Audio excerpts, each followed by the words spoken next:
Well, we have to take our time back between 1928 and 1933. In 1930, something really special happened in our house, in that my grandfather, Joseph Wilkins Gibson, came to us for a permanent visit, and he stayed with us for the rest of his life. He had a long white beard. He had been through many machinations in North Dakota, South Dakota, and Iowa, and was a farmer by trade, but what he really did was raise horses. He'd capture them in North and South Dakota on the farm, outside of the farm area, and then my father or he would break the bronco and then sell it. And he had about 30 horses on his property at any time, and when people would come, they'd pick the ones that they wanted. He would throw a saddle on them, and if they could ride it, fine. If they couldn't, well, they'd pick another one. It was quite an effort. But he was a very nice fellow, a very quiet fellow, and he was searching for a religion. He didn't quite know what he wanted. And then he was walking down a 10th Street, about 3 blocks from our house, and he saw a sign which said Seventh-day Adventist. And so he walked in. It was 10 o'clock in the morning on Sunday. He walked into that thing and he became a Seventh-day Adventist immediately. And that lasted about 2 weeks, and then he started swearing again. So he played the violin, and as he grew older, his hands are much like mine are today. They were gaining arthritis and things of that nature, and so it was almost impossible for him to play the violin. And he'd get angry with the violin, and he'd put it down and put it back in the case and throw the case in the corner. But one day, his hands were so bad, and he couldn't get the right note with his left hand in fingering, and so he took it with his right hand, and he threw it against the wall, and it went into about 100 different pieces, and my mother swept it up. So that was the end of his violin playing. But he was a good violinist during his youth. And I did tell the boys about the time that he was out in the backyard and he was nailing something. He and my father were very good at working with wood, and he was pounding on a nail real hard, and suddenly he couldn't hold the handle anymore because his index finger was so crooked. It was hurting him so bad that he said, I can't go any further with this. And so he put it there on the bench, his finger, and he whacked it with a hammer to straighten it out.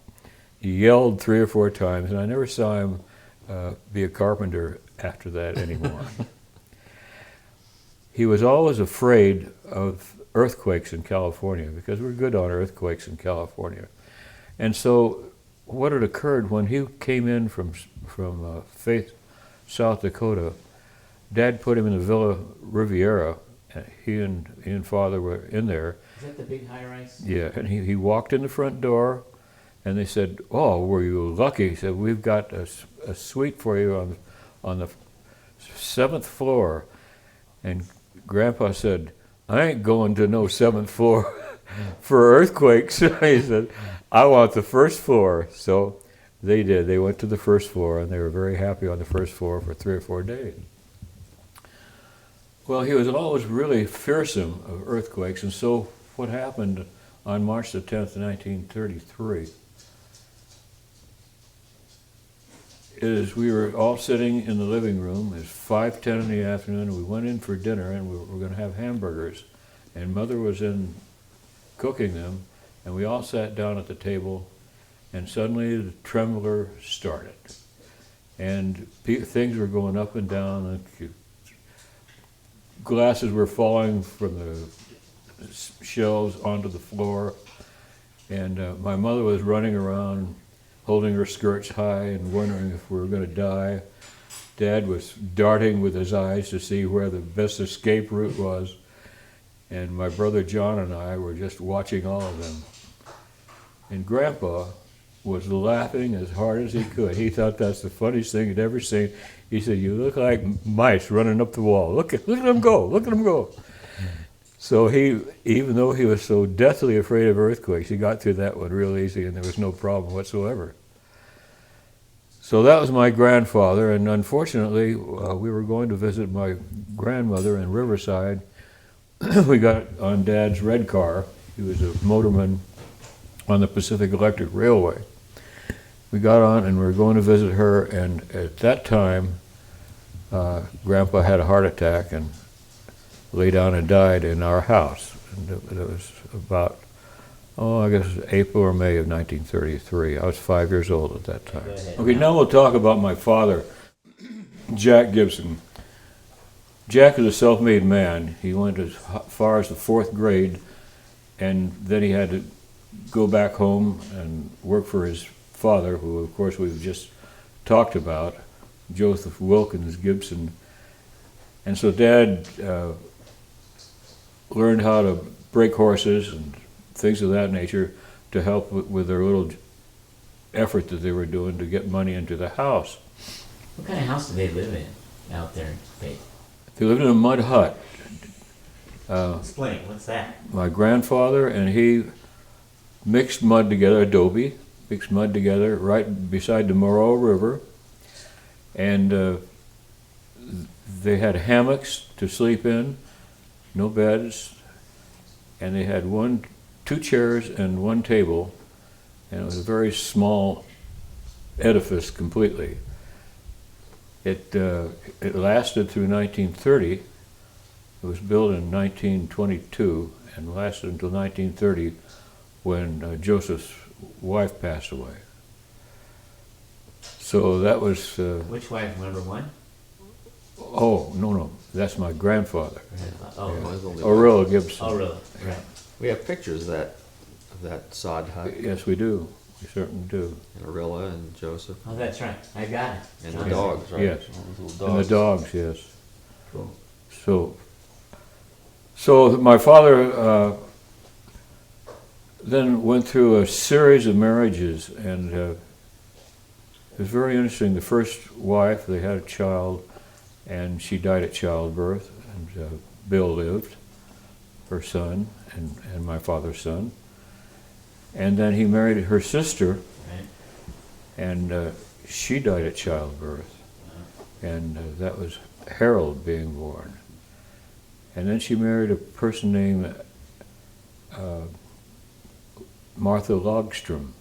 She was 19 years old, and she married her in 1917. In 1918, there was a great influenza epidemic in the United States, and she succumbed to that at the age of 19. Oh, wow. Then he married a lady named Anita Lyatson, and didn't like her and divorced her. But they did have a child, and his name was George.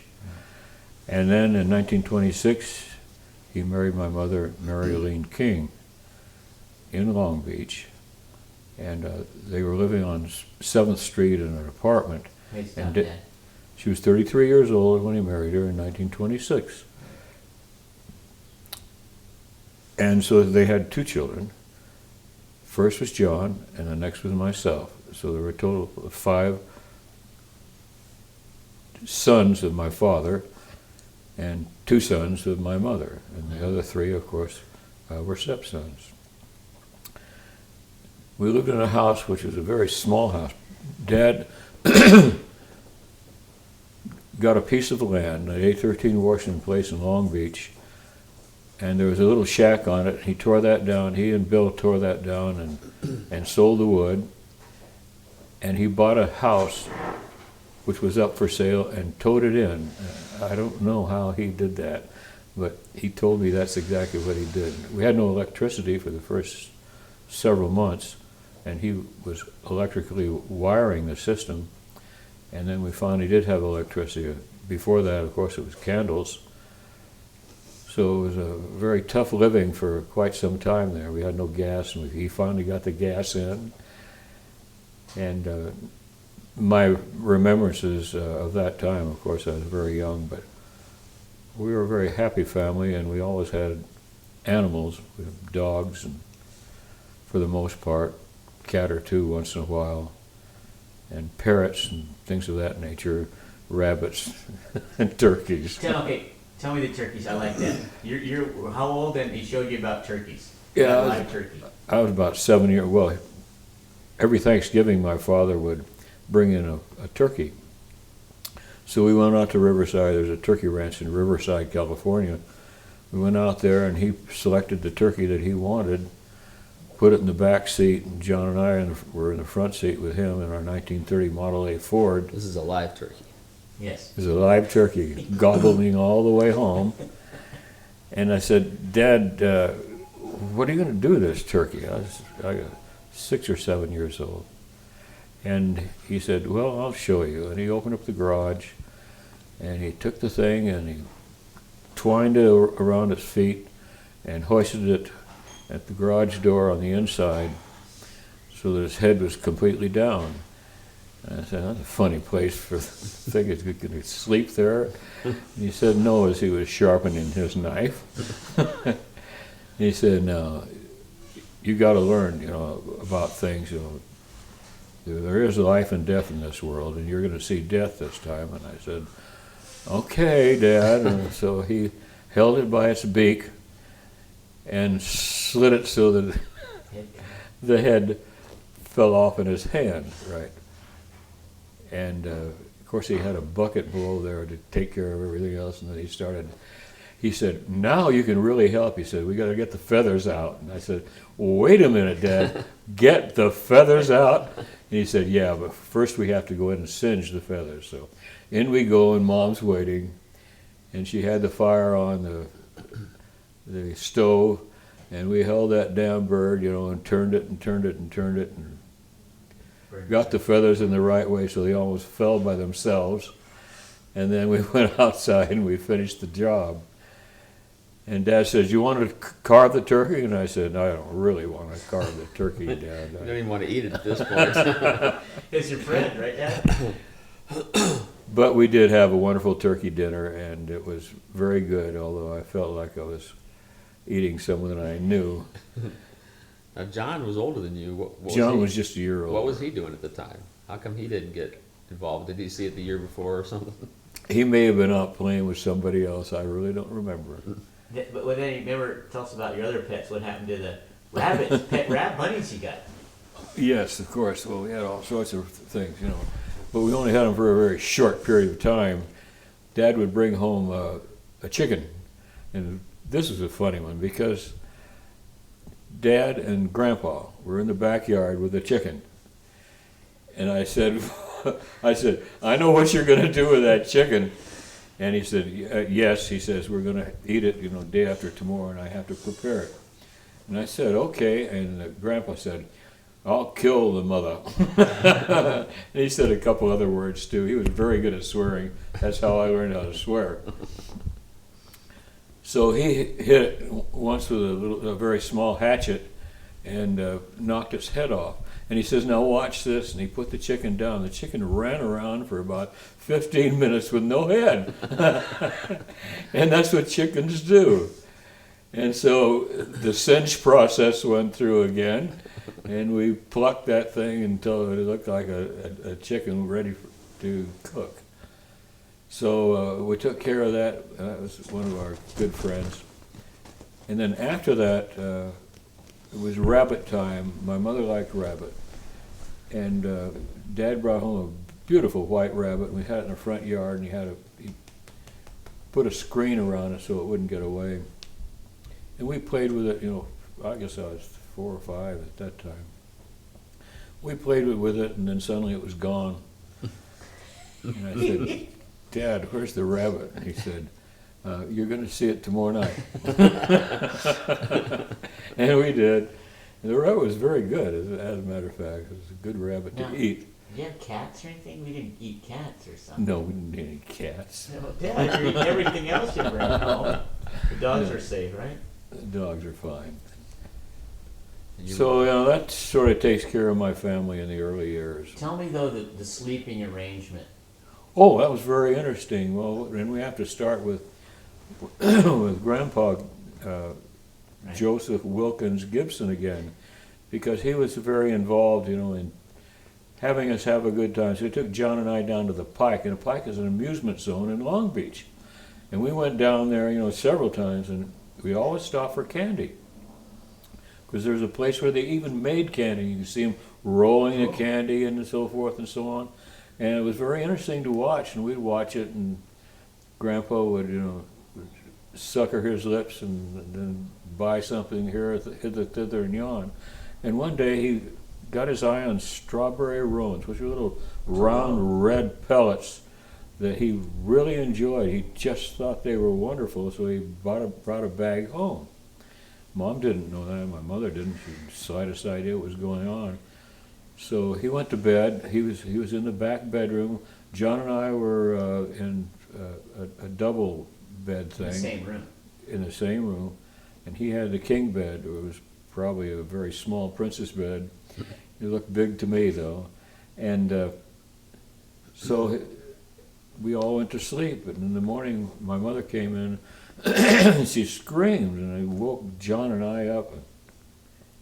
I said, "What's the matter, Mom?" She said, "Grandpa Joe is dead. He's dead." And I said, "What do you mean? He's dead?" And Grandpa Joe woke up and he said, "What's going on? What's going on?" And he had those strawberry roans, and his white beard was absolutely turned completely red. And so she thought that someone had come in at night and slit his throat. And it took him about 4 days to get that red stuff out, and we never had strawberry roans after that. Because my mom would say, "You still got some red on there. Now you go back in there and wash that beard." The fundamental thing